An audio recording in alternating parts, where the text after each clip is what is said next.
தீர்மானங்கள் 10 தீர்மானங்கள் நிறைவேற்றப்பட்டிருக்கு. அது அறிவிப்பு வரும், அது வரும் எல்லாம். இல்லை, அது ஒரு நாங்கள் அதை சொல்லலை, ஒரு உறுப்பினர் வந்து அதை முன்மொழிஞ்சார். விதி எண் 26, 27 எங்கள் பைலாவில் ஒரு பொதுக்குழு நடந்தால் நாங்கள் பொதுவாக தீர்மானங்களை நாங்கள் தான் டிக்ளேர் பண்ணுவோம், அறிவிப்போம், அவங்கக்கிட்ட கருத்து கேட்டு ஆதரவு தெரிவித்த பிறகு அப்ரூவல் பண்ணுவோம். இங்கே வந்து என்னென்னா உறுப்பினர்கள் 26, 27 எதாவது தீர்மானம் கொண்டு வரணும்னா கொண்டு வரலாம். அந்த உறுப்பினர் கொண்டு வந்து பேசுனதுலேயே எல்லோரும் ஆமோகமாக அதை நீங்கள் தகவல் கிடச்சிருக்கோம், அதுவே அதை ஏற்றுக்கிட்டாங்க. அது இல்லாமல் தீர்மானத்தில் நாங்கள் கொண்டு வந்த தீர்மானத்தில் அதையும் சேர்த்து மொத்தம் 10 தீர்மானம், அந்த தீர்மானத்தையும் எல்லோரும் ஏற்றுக்கிட்டாங்க. இது முன் உதாரணம் வந்து விஜயகாந்த் சார் இருக்கிறப்போ இதே மாதிரி 3 இயர்ஸ் எக்ஸ்டெண்ட் பண்ணியிருந்துருக்காங்க. எஸ், ஆமாம், 3 வருஷத்துக்கு எக்ஸ்டென்ஷன். இது அப்படியே எதுவுமே இல்லையே, எதுவுமே இல்லையே. நீங்களும் கேளுங்க, வெளியில் எல்லாம் சாப்பிட்டுட்டு இருக்காங்க, போய் கேளுங்க.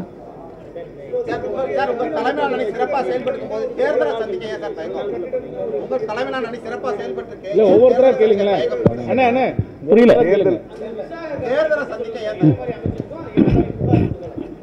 அது அந்த கமிட்டி வந்து முக்கியமாக வந்து நடிகர் சங்கம் வந்து ஜஸ்ட் மேல் ஆர்டிஸ்ட் மட்டும் இல்லை, ஃபீமேல் ஆர்டிஸ்ட்க்கும் சேம் சரிசமம் தான். ஸோ நாங்கள் வந்து அந்த கமிட்டி ஃபார்ம் பண்ணது என்னென்னா, வந்து கம்ப்ளைண்ட் கொடுக்கணும். கம்ப்ளைண்ட் கொடுத்தா கண்டிப்பாக வந்து யாராக இருந்தாலும் தண்டனை அது வந்து விதிக்கப்பட்டிருக்கு, அது கூறப்பட்டிருக்கு. ஸோ எங்களோட கோரிக்கை என்னென்னா, தயவு செஞ்சு வந்து ஏதாவது அந்த மாதிரி தவறான விஷயம் நடந்ததுன்னா தயவு செஞ்சு வந்து தைரியமாக என் பின்னாடி நான் நடிகர் சங்கம் இருக்குன்ற நம்பிக்கையில் தயவு செஞ்சு வந்து எங்ககிட்ட சொல்லுங்கள். நாங்கள் வந்து நடவடிக்கை இமீடியட்டாக எடுப்போம். ஸோ சொல்கிற வரைக்கும் தான் எங்களுக்கு தெரியும், சொல்லனா எங்களுக்கு தெரியாது. ஸோ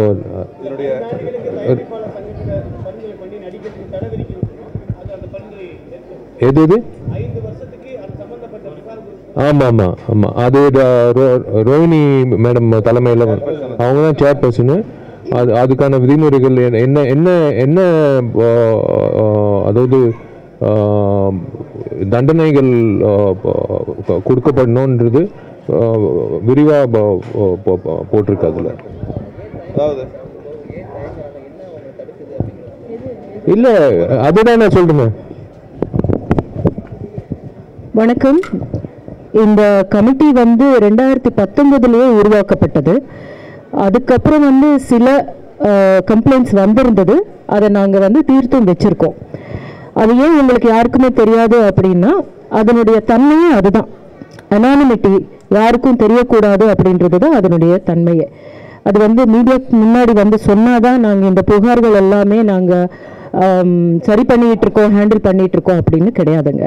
ஆனால் இப்போ வந்து ஒரு மிகப்பெரிய பூதாகாரமாயிட்டு இருக்கிற இந்த நேரத்தில் இன்னும் கொஞ்சம் தீவிரப்படுத்தணும், தீவிரமான ரொம்ப ஸ்ட்ரிக்டான விஷயங்களை நம்ம வந்து கையில் எடுக்கணும் அப்படின்றது நாங்கள் வந்து தீர்மானிச்சிருக்கோம். இதில் நடிகர்கள் மட்டும் கிடையாது, எல்லா இப்போ வந்து போஷ் அப்படின்னு இருக்கும், சில கார்ப்பரேட் இதாக இருக்கட்டும், எந்த தொழிற்சாலையில் இருக்கட்டும், அதில் வந்து prevention of these sexual atrocities அப்படின்றது தான். அந்த ப்ரிவென்டிவான நடவடிக்கைகள் நாம் என்ன எடுக்கலாம் அப்படின்னு கூடி ஆலோசித்தது நாங்கள் மட்டும் கிடையாது, வழக்கறிஞர்கள் சுதாராமலிங்கம், அதன் பிறகு இன்னொரு 2-3 பேரை நாங்கள் வந்து கேட்டுக்கிட்டு இருக்கோம். அப்புறம் கவுன்சிலர்ஸ், அதுக்கப்புறம் என்ஜிஓ சார்ந்தவங்க, அதாவது ஜெண்டர் இஷ்யூஸ் ஹேண்டில் பண்ணிட்டு இருக்காங்க இல்லையா, என்ஜிஓஸ் சார்ந்தவங்க, இவங்க எல்லாரும் சேர்ந்து தான் இந்த கமிட்டியில் இருக்கும். அப்போ எங்களுக்கு ஒரு புகார் கொடுக்கறதுக்கு ஒரு நம்பரையும் அனுப்ப போகிறோம். அதே மாதிரி வந்து இமெயில் ஐடியும் உருவாக்கி இருக்கோம். இது வந்து இந்த நம்ம சங்கத்தில் இருக்கிற உறுப்பினர்களுக்கு எல்லாருக்குமே அனுப்பப்படும், மிக முக்கியமாக பெண் உறுப்பினர்களுக்கு அனுப்பப்படும். உடனடியாக நீங்கள் வந்து இந்த நம்பருக்கு தெரிவிச்சீங்கன்னா அதை எடுத்துக்கிட்டு ஃபர்ஸ்ட் வந்து உங்களுக்கு உதவுறதுக்கு நாங்கள் இருக்கோம் அப்படின்றத தெரிவிச்சுக்கிறோம். ஸோ இந்த பிரஸ் மீட் மூலமாக கூட உங்கள் மூலமாக கூட இதை பார்த்துக்கிட்டு இருக்கிற நடிகர் சங்கத்தில் இருக்கிற பெண் உறுப்பினர்கள் அனைவருக்குமே என்னுடைய வேண்டுகோள் என்னவா இருக்குன்னா, உங்களுக்கு ஒரு குறுஞ்செய்தி வரும். அந்த நம்பருக்கோ இல்லைன்னா இமெயில் ஐடிக்கோ நீங்க உடனடியாக புகார் அளிக்கலாம். தைரியமா இருங்க. உங்களை அந்த மாதிரியான ஒரு எந்த விதமான அத்துமீறலையும் நீங்க சகிச்சுக்க வேண்டியது இல்லை. இதன் மூலமாக நான் சொல்றேன். அதுக்கப்புறம் இது ஆக்ஷன் எப்படி எடுக்க போறோம் அப்படின்றது நாங்க அந்த ஒரு தீர்மானங்கள்ல நீங்க உங்களுக்கு ஏற்கனவே சொல்லியிருக்கோம். முதல்ல எங்க சங்கத்தின் சார்பாக ஒருத்தர் போன் பண்ணி பேசி இப்படியான ஒரு புகார் உங்க மேல வந்திருக்குங்க அப்படின்னு நம்ம பேசும்போது அவங்களுக்குள்ள ஒரு அப்ப நம்ம செய்த தப்பு அப்படின்ற ஒரு உணர்வு வரும். அதுக்கப்புறம் அதை விசாரிச்சுட்டு அது உண்மை எங்கும் பட்சத்தில் 5 ஆண்டு காலம் இவர்களை இந்த நம்ம சினிமாவில் நடிக்க வைக்க கூடாது அப்படின்றத நாங்க தயாரிப்பாளர் சங்கத்துக்கு பரிந்துரைக்க போறோம், கேட்டுக்க போறோம். ஆனா சங்கம் எங்க பின்னாடி இருக்கு அப்படின்னு எல்லா பெண் நடிகர்களுக்கும் நாங்க இங்க இதன் மூலமா சொல்லிட்டு இருக்கோம். நீங்க பயப்படாம எதுக்குமே நீங்க பயப்பட தேவையில்லை. உடனடியா புகார் அளிச்சீங்கன்னா ஆக்ஷன் எடுக்கப்படும்.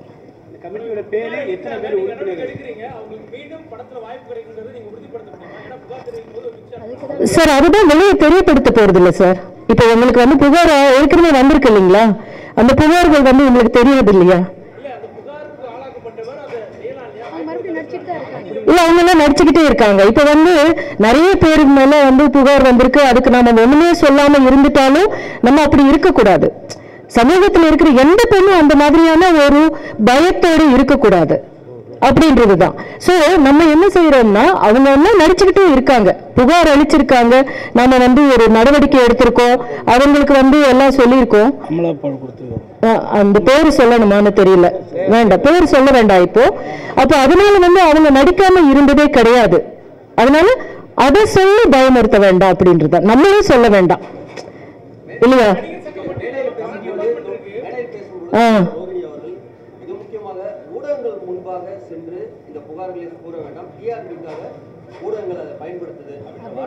ஆமாங்க.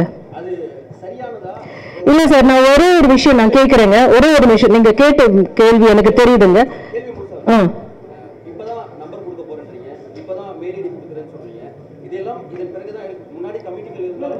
நம்பர் ஏற்கனவே கொடுத்துருக்கு சார். ஊடகங்கள் முன்பு இந்த புகாரை வைக்கும் பொழுது ஒரு நம்பிக்கையோட வைக்கிற அந்த நபர்களையும் ஏன் வைக்கிறீங்க அப்படின்னு ஒரு ஃப்ரேம் பண்றதும், ஊடகங்கள் டிஆர்பிக்காக பயணம் பண்ணுது அப்படின்னு ஒரு வைக்கிறதும், இவ்வளவு தொழிலாளர்கள் ஒர்க் பண்றப்ப அதை டிஆர்பின்ற அந்த ஒரு வார்த்தைக்குள்ள அடக்கிறது, அது உங்ககிட்ட எதிர்பார்க்காத ஒரு விடயம். அது சரியா? சரி, நான் இங்க என்ன சொல்றேன்னா பெண்களுக்கு எதிரான இந்த மாதிரியான மீறல்களோ இந்த மாதிரியான குற்றச்சாட்டுகளோ எந்த துறையிலே வந்தாலும் பெருசுபடுத்துறதை விட சினிமா துறையில இருக்கிற பெண்கள் மேல வந்திருக்கிற புகார்களையோ இல்ல அவங்களுக்கு நடந்திருக்கிறதோ இல்லையோ அப்படின்னு தெரியறதுக்கு முன்னாடியே அதை மிகப்பெரிய ஒரு பூதாகாரம் ஆக்குறதோ. ஏன்னா சென்சேஷனலிசம் அப்படின்றது சினிமா நடிகர்களுடைய பெயர்கள் வந்தால் மட்டும்தான் அதிகமா ஆகுது அப்படின்றதுனால மிகப்பெரிய அருவருக்கத்தக்க விதத்துல எங்க பெண்களை பத்தி நடிகர்களை பத்தி உட்கார்ந்து பேசிக்கிட்டு இருக்கிறதும் இதை நான் எங்களுக்கு எவ்வளவு பின்படும் அப்படின்றது உங்களுக்கு தெரியல. ஏன்னா எத்தனையோ பிரச்சனைகள் நடந்துட்டு இருக்கு. இப்ப கிருஷ்ணகிரியில 13 வயசு பெண்கள் இருக்கு, 13 பேர் மிகப்பெரிய அத்துமீறல் அந்த ரேப் நடந்திருக்கு.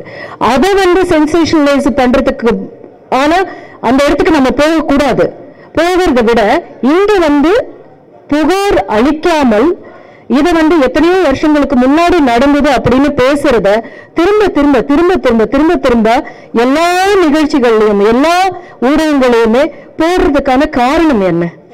ஏன்னா எங்க சினிமாக்காரங்களை பத்தி பேசினா மட்டும்தான் அதிகமாக உங்களுக்கு பார்வையாளர்கள் இருக்காங்க அப்படின்றது நீங்களும் ஒத்துக்கிட்டு தான் ஆகணும். இப்ப நான் என்ன சொல்றேன் இப்ப உங்ககிட்ட எந்த ஊடகத்துக்கு முன்னாடி பேசிக்கிட்டு இருக்கிறவங்க கூட அவங்க அந்த காலத்துல புகார் அளிச்சாங்களா அப்படின்னு நம்ம கேட்கணும். இப்ப நாம என்ன சொல்றோம்னா, இப்ப நம்ம கிட்ட இந்த ரூல்ஸ் ரொம்ப ஸ்ட்ரிஞ்சன்ட் ரூல்ஸ் இருக்கு அப்படின்னு ஒரு தைரியம் கொடுக்க வேண்டிய இடத்துக்கு கொடுத்திருக்கிற இடத்துக்கு நடிகர் சங்கம் மட்டும்தாங்க போயிருக்கு. வேற எந்த துறையிலுமே இந்த மாதிரியான ஒரு தீர்மானங்கள் எடுத்திருக்கா அப்படின்னு நீங்க பாருங்களேன். பார்வையாளர்களுக்கும் வந்து எங்க மேல வந்து எதையாவது சொன்னா பாக்குறதுக்கு தான் இன்ட்ரெஸ்டடா இருக்காங்க. அது வந்து கஷ்டமா இருக்கு, எங்களுக்கு ரொம்ப கஷ்டமா இருக்கு. நீங்க ஒண்ணு சொன்னீங்கல்ல, அதாவது தேர்தல் நிக்கிறதுக்கு வந்து அச்சப்படுறீங்களான்னு கேட்டீங்க. தூக்குள்ள வந்து மறுபடியும் தேர்தல் வேண்டாங்க உறுப்பினர் எல்லாம் முடிவு எடுத்துருக்குறாங்க. கடந்த ஆண்டுகளை நம்ம சின்ன செயல்பாடுகளை பார்க்குறாங்க.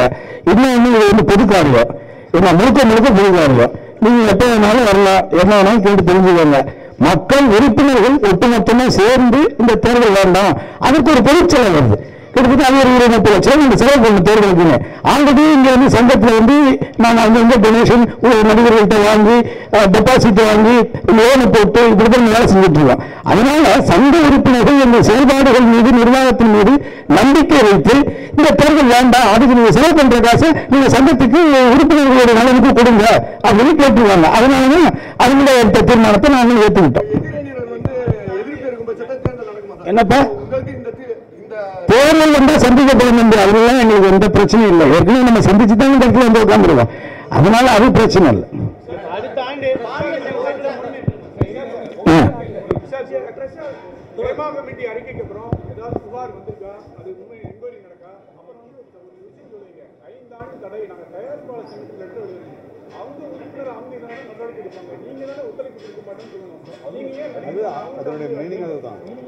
அதாவது அதான் மீனிங். புகார் இப்போ வரைக்கும் எதுவும் வரல, வரக்கூடாதுதான், வரக்கூடாது, அந்த மாதிரி புகார்கள் வரக்கூடாதுன்றதுதான் எதிர்பார்க்கிறோம்.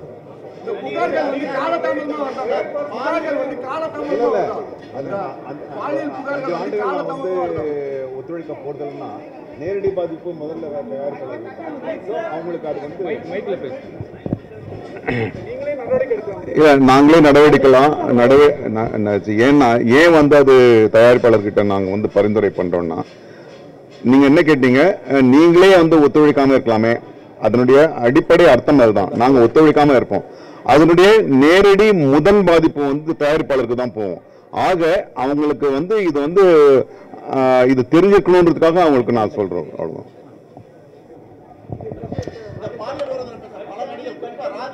பல நடிகர்கள் வந்து இன்டர்வியூ சொல்லி தான் பணம் வாங்கிட்டு தான் சார் மீடியாக்கள் பேசிட்டு இருக்காங்க. மீடியாக்கள் தேடி யாரையும் போய் பேசிட்டு பல நடிகர்கள் ராஜா தவிர பேசுற எல்லாருமே வந்து காசு வாங்கிட்டு தான் வந்து மீடியாவில் பேசவே வராங்க. நாங்களா வந்து யாரையும் இதுதான் உண்மை. மைக்க வாங்கினா ஃபர்ஸ்ட் தப்பு, அது அவமரியாதை பண்றது.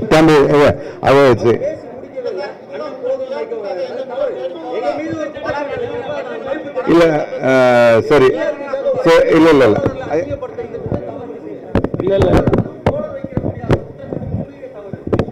ஒரே எடுங்க, அதை எடுங்க. இல்ல உங்களை தோழர் நீங்க தோழர்னு கூப்பிட்டதுனால அதே ஒரு உரிமையோட நான் உங்களை வந்து ஒரு கேள்வி கேட்கிறேன். யாருமே இந்த சேனல்ஸ் வந்து நாங்க கேட்கல, அவங்களா வந்து பேசுறாங்க அப்படின்னு சொல்றீங்கல்ல. இது ஆரம்பிச்சதுல இருந்து எத்தனை சேனல்ஸ் போன் பண்ணி எங்களை கூப்பிட்டாங்க பேசுங்க அப்படின்னு சொல்லி கூப்பிட்டாங்க, இன்னும் கேட்டுக்கிட்டு இருக்காங்க அப்படின்னு எங்களுக்கு தெரியும். அது ஒண்ணு. இன்னொன்னு வந்து சில உண்மைகள் தெரியாம ஏதோ உண்மைகள் யாரோ சொன்னதை வச்சுட்டு அதனுடைய அந்த ஒரு தலைப்பை வந்து வேற விதமாக வேர்டிங்ஸ் எல்லாம் வச்சுட்டு அந்த மாதிரியான வார்த்தைகள் உபயோகிக்கிறது, ரொம்ப தரக்குறைவான வார்த்தைகள் உபயோகிச்சுட்டு இருக்கிற சேனல்ஸ் பத்தி எங்களுக்கு இந்த மாதிரியான புகார் இருக்கிறது ரொம்ப ரொம்ப ரொம்ப நியாயமானது. அதை ஏத்துக்க மாட்டோம் அப்படின்னு நீங்க சொன்னீங்கன்னா எங்களுடைய குடும்பத்தையும் எங்களுடைய சொந்த வாழ்க்கையையும் பாதிக்கிற மாதிரியான வார்த்தைகளை நீங்க உபயோகிக்கிறீங்க எல்லா சேனல்ஸ்ல இருந்தும் நீங்க போடுற போது. அது வந்து தவிர்க்கணும் அப்படின்னு நான் நினைக்கிறேன். அதையும் சொல்லிக்கிட்டு உங்க கிட்ட போய் வந்து பேச வேண்டாம்னு ஏன் சொல்றேன்னா, நீங்க யாராவது அதுக்கு தீர்வு சொல்ல முடியுமா? நீங்க சொல்லுங்களேன். யாராவது ஒரு பெண் வந்து உங்க முன்னாடி வந்து பேசுறாங்கன்னா அதற்கான தீர்வு நீங்க கொடுக்குறீங்களா? இல்ல பொதுமக்களுக்கு தெரியப்படுத்தி பொதுமக்கள் ஏதாவது தீர்வு காண முடியுதா? இல்ல அது தீர்வு காண முடிகிற ஒரு சங்கமாக ஒரு அமைப்பாக நாங்க இருக்கோம். அதனால எங்க கிட்ட முதல்ல வந்து சொல்லுங்க, உங்களுடைய பிரச்சனையை தீர்க்கறதுக்கான இடத்துல நாங்க தான் இருக்கோம். மீடியாக்கள் கிடையாது, பொது சமூகமும் கிடையாது. அதனாலதான் நான் சொல்றேன், முதல்ல எங்ககிட்ட வந்தீங்க, இந்த பிரச்சனை தீரணும் தானே.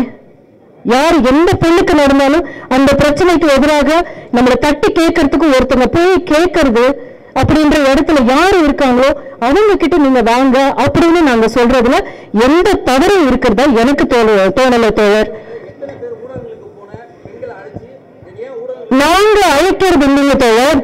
நான் என்ன சொல்றேன்னா, அனைவரையுமே நாங்க கூட்டு, உங்களுக்கு தெரியுமா தோழர் நாங்க பேசலன்னு? தோழர் உங்களுக்கு தெரியுமா நாங்க பேசலன்னு? எக்ஸாக்ட்லி, அதனால உங்களுக்கு தெரியல.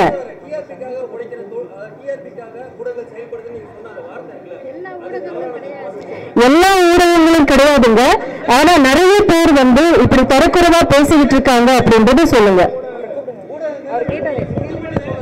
சார் சார் இல்லை சார் சார் ஒரு நிமிஷம் சார் சார் சார் இப்போ நடிகர் சங்கம் சம்பந்தப்பட்ட பொதுக்குழு நடந்திருக்கு. இது சம்பந்தமான ஏதாவது கேள்விகள் இருந்தா கேளுங்க. நான் இவர் வந்து கேட்கறதுக்கு நம்ம பேசணும்னா அது வேற வேற மாதிரி பேச வேண்டிய வரும். ஏன்னா நானே பாதிக்கப்பட்டவன். என்ன நான் தயவு செஞ்சு உங்கள்கிட்ட ஒரு வேண்டுகோள் வைக்கிறேன். இந்த நோக்கம் வந்து பொதுக்குழு நடந்திருக்கு. பொதுக்குழு சம்பந்தமான நியாயமான கேள்விகளை கேளுங்க. அதான் எல்லாருக்கும் நல்லது.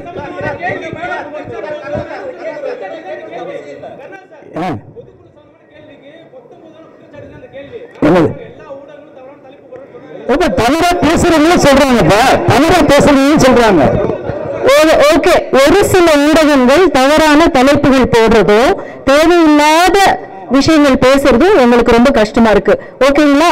எல்லா ஊடகங்களும் கிடையாது, ஒரு சில ஊடகங்கள். கண்டிப்பா தோழர், நீங்க இவ்வளவு கோவப்படுறீங்க? கண்டிப்பா அதான் சொல்லிட்டேன்ல தம்பி தம்பி தம்பி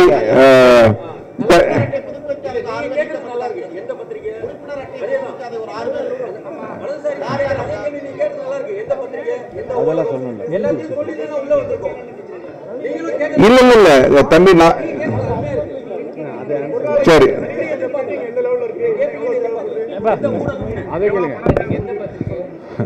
பில்டிங் போயிட்டு இருக்கு, நல்லபடியா போயிட்டு இருக்கு. இல்லங்க கேட்கலங்க. நன்றி.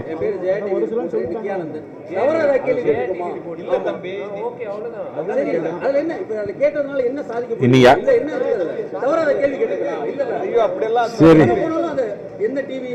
யாரு என்ன ஏதுன்னு கேட்டு தெரிஞ்சுக்கிறது தப்பே இல்லையே. சார் பில்டிங் போயிட்டு இருக்குங்க. இப்ப கடந்த சரி நான் பேசுறேன். நன்றி. இப்போ வந்து ஜனவரி மாசம் எங்களுக்கு வந்து லோன் சாங்ஷன் ஆச்சு. அது திரும்ப பில்டிங் தொடங்குறதுக்கே 4 மாசம் ஆச்சு. ஏன்னா நாங்கள் வந்து அந்த ஃபிக்ஸ்ட் டெபாசிட்டை போட்டு தான் நம்ம ஆரம்பிக்க முடிஞ்சிச்சு. ஏப்ரல் மேல இருந்து தான் நாங்கள் பில்டிங் ஸ்டார்ட் பண்ணி போயிட்டு இருக்கோம். இப்போ 5 வருஷம் தாமதமானதுனால பழைய இன்ஜினியர்ஸ், பழைய ஸ்ட்ரக்சரல் இன்ஜினியர், ஆர்கிடெக்ட்லேருந்து எல்லாருமே கொண்டு வரது பெரும் பாடாக இருந்துச்சு. ஸோ அதெல்லாம் பேசி சில பேர் வந்திருக்காங்க, சில பேர் வரல. அப்படிங்கிறப்ப புது ஆட்களை நியமிச்சு இப்போ பேங்க் உள்ள வந்துட்டதால பேங்க் சட்ட விதிகளுக்கு ஏற்ற மாதிரி கணக்கு வழக்குகள் பார்க்கணும். அந்த எல்லா விஷயங்களும் சரி செஞ்சு இப்போ கடந்த 3 மாசமா ஃபாஸ்ட்டாக போயிட்டு இருக்கு. நவம்பர் டிசம்பர் மழைக்கு முன்னாடி வெளி கட்டமைப்பை முடிச்சிடணுங்கிறது தான் இப்போ திட்டமாக இருக்கு. ஸோ அதுக்கான வேலைகள் ஃபாஸ்ட்டாக போயிட்டு இருக்கு. அவங்க கொடுத்துருக்க டேட் மார்ச்க்குள்ள முடிச்சிடுவோம்னு சொல்லியிருக்காங்க. ஸோ அதுக்கான எவ்வளோக்கு எவ்வளோ செலவு குறைக்க முடியும், எவ்வளோக்கு எவ்வளோ வேகமாக முடிக்க முடியுமோ அதுக்கு தேவையான எல்லா முடிவுகளும் எடுத்துட்டு இருக்கோம்.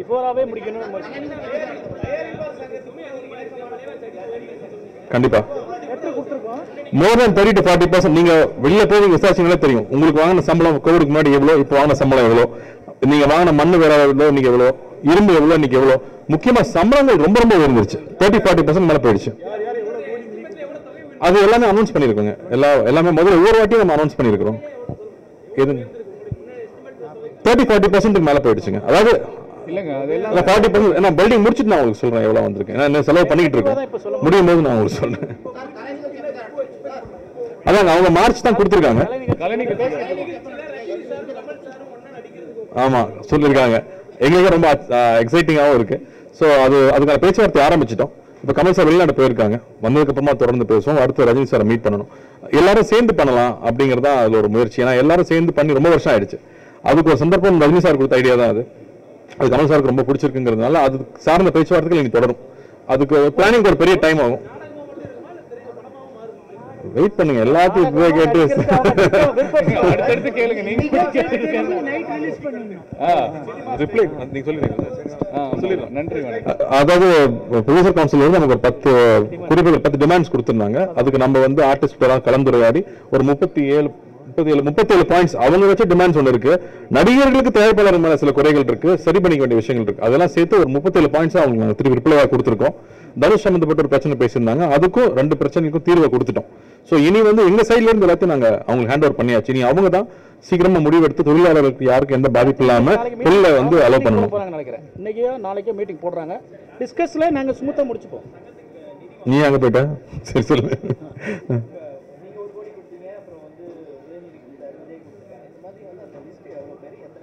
அது ஒவ்வொரு எல்லாத்தையுமே நம்ம பப்ளிக் சொல்லியிருக்கோம். திரும்ப இங்க ரிப்பீட் பண்ணணுமா? நான் கமல் சார் கொடுத்துருக்காங்க, நெப்போலியன் சார் கொடுத்துருக்காங்க, சிவகார்த்திகேயன், தனுஷ், நான் என்ன மட்டும் மிஸ் பண்ணிடுறீங்க.